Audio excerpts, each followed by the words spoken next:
Bismillahirrahmanirrahim. Assalamualaikum warahmatullahi wabarakatuh. Selamat pagi anak-anakku kelas 71, 72, 73, 74. Apa kabar semuanya? Semuanya baik-baik saja kan ya? Sehat ya? Oke, untuk materi kali ini kemarin kita bahas tentang metode ilmiah. Sekarang yang kita bahas adalah yaitu tentang subbab pengukuran. Ya. Oke, pengukuran dilihat dari pengertiannya. Pengukuran adalah suatu kegiatan besaran yang diukur dengan besaran sejenis yang dipakai sebagai satuan. Nah, pengukuran yang kita pelajari yaitu ada satuan baku dan satuan tidak baku. Kemudian pengukuran langsung dan tidak langsung. Kemudian kesalahan dalam pengukuran dan ketelitian dan keselamatan kerja. Yang pertama, satuan baku dan tidak baku. Ya. Satuan baku dan tidak baku yaitu dilihat dari satuan sendiri. Satuan adalah standar ukuran dari suatu besaran. Nah, satuan mencakup ada satuan tidak baku dan satuan baku. Satuan tidak baku contohnya kalau kalian bermain kelereng kemudian menggunakan jengkal daripada tangan atau menggunakan hasta yang bagian B itu, kemudian ada bagian depa, dan yang ketiga adalah kaki. Ya, ini dipakai pada zaman dahulu itu menggunakan satuan tidak baku. Sedangkan satuan baku, ya, ini satuan baku kita biasa menggunakan penggaris, yaitu bisa menggunakan sentimeter dan inci. Oke, ini untuk satuan baku dan satuan tidak baku. Kita lanjutkan. Pengukuran langsung dan tidak langsung. Nah, untuk pengukuran langsung dan tidak langsung itu mencakup adanya yaitu pengukuran secara langsung dan pengukuran secara tidak langsung. Nah, kemudian pengukuran langsung tersebut pengertiannya adalah pengukuran menggunakan alat ukur sehingga bisa diperoleh hasil pengukuran secara langsung. Contohnya yaitu mengukur lingkar pohon dengan menggunakan meteran.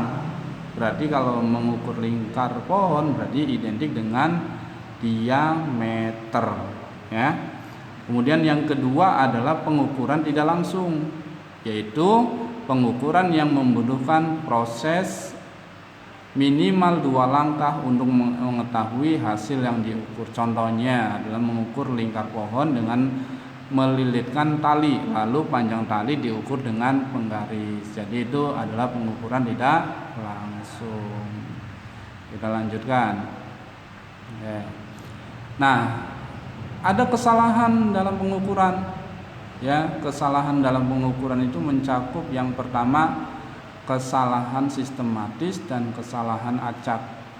Nah, kesalahan sistematis yaitu jenis kesalahan sistematis itu adalah kesalahan yang pertama adalah kesalahan alat ukur. Yang kedua, ya, yang pertama kesalahan alat ukur. Yang kedua kesalahan manusia, dan yang ketiga kesalahan lingkungan. Dilihat dari pengertiannya, kesalahan alat ukur yaitu kesalahan pengukuran yang terjadi disebabkan alat ukur yang digunakan. Contohnya yaitu kesalahan kalibrasi, ya, yaitu penunjuk nilai 0 bergeser dari titik 0 yang sebenarnya. Yang ketiga adalah pegas pada neraca pegas melemah sehingga penunjuk angka oleh jarum menjadi tidak akurat. Nah, kemudian yang kedua, kesalahan sistematis yang kedua adalah kesalahan pada manusia, human error, ya, yaitu kesalahan pengukuran yang terjadi, ya, di situ yang terjadi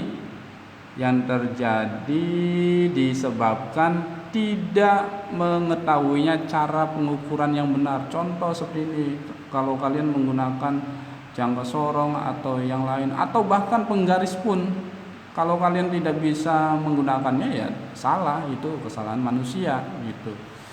Nah, kemudian contohnya adalah kesalahan paralaks, yaitu kesalahan pembaca skala analog pada sudut yang salah. Nah, itu. Kemudian kesalahan lingkungan, yaitu kesalahan pengukuran yang terjadi disebabkan perbedaan lingkungan dengan waktu kalibrasi alat sehingga menyebabkan kesalahan. Contoh yaitu kesalahan saat terjadi perbedaan suhu antara Indonesia dengan negara Eropa, itu suhunya kan berbeda. Kemudian tekanan, kelembaban udara, dan percepatan gravitasi, ya. Kemudian kesalahan acak. Nah, ini kesalahan acak, yaitu kesalahan acak adalah kesalahan yang terjadi karena kondisi lingkungan yang tidak menentu sehingga mengganggu alat kerja ukur. Sebagai contoh, gerak drone pada molekul udara ini. Fluktuasi atau naik turunnya tegangan listrik dan derau atau noise elektronik yang bersifat acak dan sukar dikendalikan. Nah, kemudian yang keempat yaitu ketelitian dan keselamatan kerja. Ketelitian dan keselamatan kerja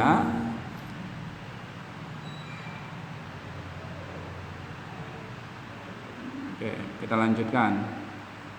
Ya, ketelitian pengukuran di berbagai bidang berperan penting dalam menjamin keselamatan, ya, dan kesejahteraan manusia.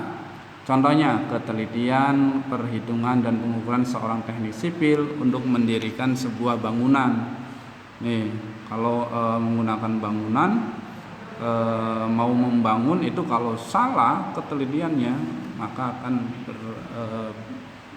akan hasilnya berbeda. Contoh, kalau kalian lihat itu ada jembatan yang membuat jembatan baru di atas jembatan gitu. Itu kalau perhitungannya salah akan melenceng gitu. Nah, itu. Oke, kita lanjutkan. Kemudian kita lanjut besaran pokok, ya. Nanti untuk besaran itu ada dua, ada besaran pokok dan besaran turunan. Nah, besaran pokok sendiri yaitu besaran yang satuannya sudah ditetapkan terlebih dahulu. Ada 7, ingat ada 7, ya. Ada 7 untuk besaran pokok. Nah, ini yang harus kalian pahami. Apa saja? Yang pertama ada panjang, satuannya adalah meter, simbolnya M. Kemudian massa, satuannya kilogram, simbolnya kg. Waktu itu skon atau detik, suhu itu Kelvin, kuat arus itu ampere. Kemudian intensitas cahaya itu kandela, dan banyaknya molekul atau zat itu adalah mol, ya. Nah, untuk mengukur besaran pokok kita menggunakan alat. Yang pertama mistar atau yang biasa kalian sebut dengan penggaris, ya, jangka sorong, dan mikrometer skru, ya, itu. Kemudian ada neraca Ohaus. Nah, kemudian ada timbangan atau neraca. Kemudian jam pendulum, stopwatch, dan jam atom. Nah, ini untuk besaran pokok. Nah, contoh cara membaca jangka sorong, ya. Di sini ada garis terbentuk garis lurus tuh. Cari pertama yang garis lurus. Nah, di situ di atas ada 2. Perhatikan hasil pengukuran di atas. Cara membaca jangka sorong untuk melihat hasil pengukurannya hanya dibutuhkan 2 langkah. Yang pertama adalah membaca skala utama. Lihat gambar di atas. Tuh, lihat gambar yang di sini. Oke, lihat gambar yang ada di atas. Nih, yang ini. Oke. Ya.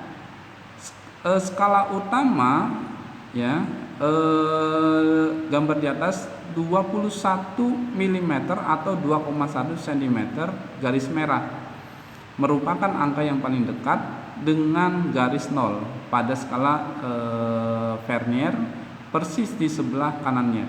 Jadi skala utama yang terukur adalah 21 mm atau 2,1 cm.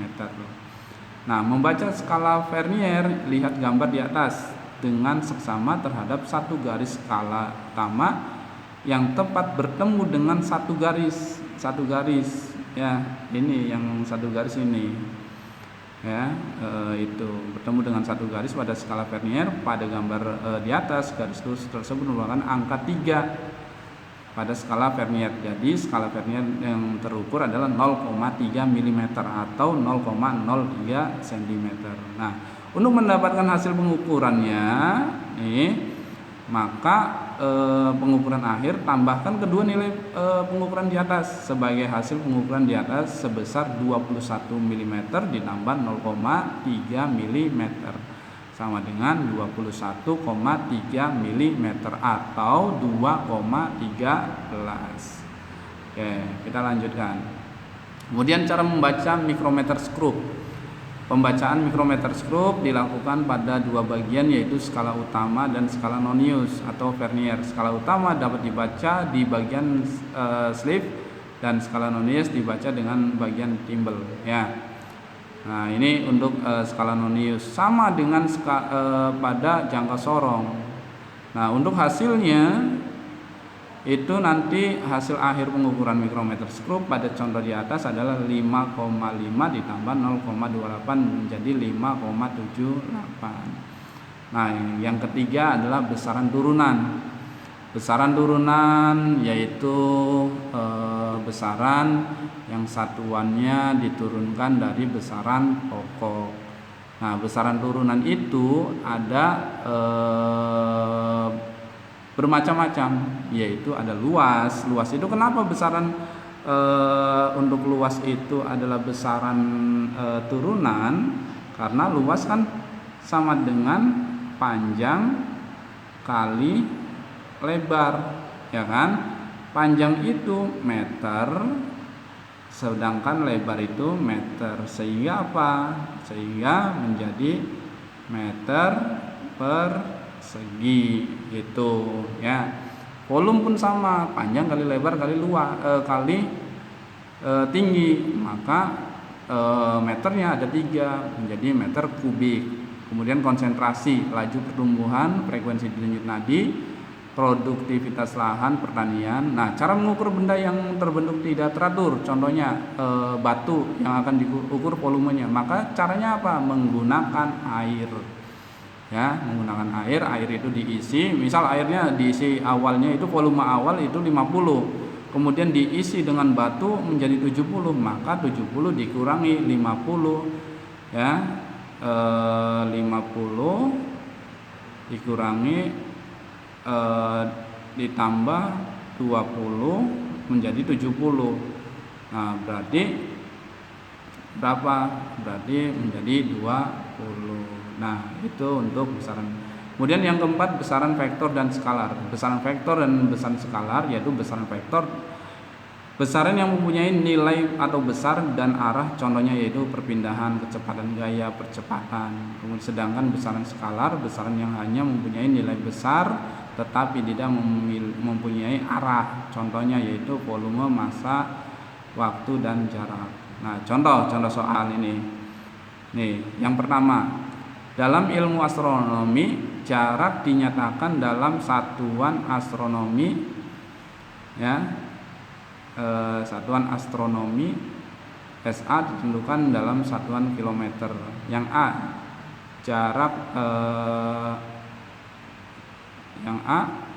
jarak matahari dari planet Mars 1,5 SA, satuan astronomi. Yang B adalah jarak matahari dan planet Jupiter.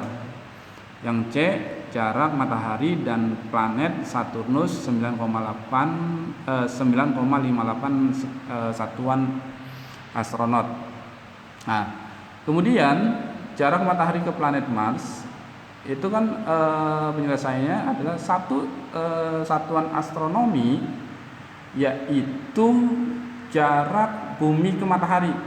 Sedangkan 1 SA itu adalah 150 juta kilometer. Maka jarak matahari ke planet Mars itu adalah 1,5 SA sama dengan 1,5 kali 150 juta kilometer, sehingga menjadi 225 juta kilometer. Nah, yang B, jarak matahari ke planet Jupiter, yaitu 5,2 satuan astronomi sama dengan 5,2 kali 150 juta kilometer. Nah, 5,2 satuan astronomi itu sama dengan 780. Nah, itu untuk nomor 1. Nomor 2, Joni mengukur panjang benda menggunakan jangka sorong, diperoleh data sebagai berikut. Hitunglah hasil pengukuran yang diukur Joni, ya, menggunakan jangka sorong. Nah, itu pengukurannya menggunakan jangka sorong, diketahui menjumlahkan hasil pengukuran yang ditunjuk oleh skala Nonius dan skala utamanya. Hasilnya sebagai berikut. Skala utama 1,1 cm, skala Nonius 7 kali 0,01 cm, sehingga sama dengan 0,07 cm. Nah, kemudian hasil 1,1 cm ditambah 0,07 cm sama dengan 1,17 cm. Jadi hasil pengukuran panjang benda menggunakan jangka sorong diperoleh 1,17. Oke, kita lanjutkan. Ya, kita lanjutkan. Contoh nomor 4. Mila mengukur 4 buah benda, ya. 4 buah benda identik menggunakan reca Ohaus. Dihasilkan seperti gambar. Yang gambar yang pertama 300, gambar yang kedua 30, dan gambar yang ketiga 6. Nah, tentukan massa bendanya. Nah, penyelesaiannya seperti apa? Yaitu yang pertama, massa 4 benda dapat ditentukan dengan menjumlahkan semua anak timbangan, ya. Massa benda buah tersebut, very good. Massanya adalah ada yang pertama 300 gram, 30 gram, 6 gram, jadi 336 gram. Massa setiap benda mx sama dengan m per 4. 336 dibagi 4 yaitu 84. Oke, sampai sini ada yang perlu ditanyakan? Kalau nggak ada, silahkan. Untuk praktiknya, ya, praktiknya kalian ukurlah panjang, lebar, dan luas dari buku catatan kalian, buku tulis kalian, dan buku LKS kalian, ya. Berarti ada 2. Yang kedua adalah ukurlah panjang, lebar, dan berat dari handphone kalian. Ya, jawaban silahkan di kolom komentar pada Google Classroom kalian dengan format nama siswa dan jawaban. Bagi yang tidak mengerjakan dinyatakan alfa. Oke, sampai sini ada yang perlu ditanyakan? Kalau nggak ada, selamat bekerja untuk praktikumnya dan saya akhiri. Assalamualaikum warahmatullahi wabarakatuh.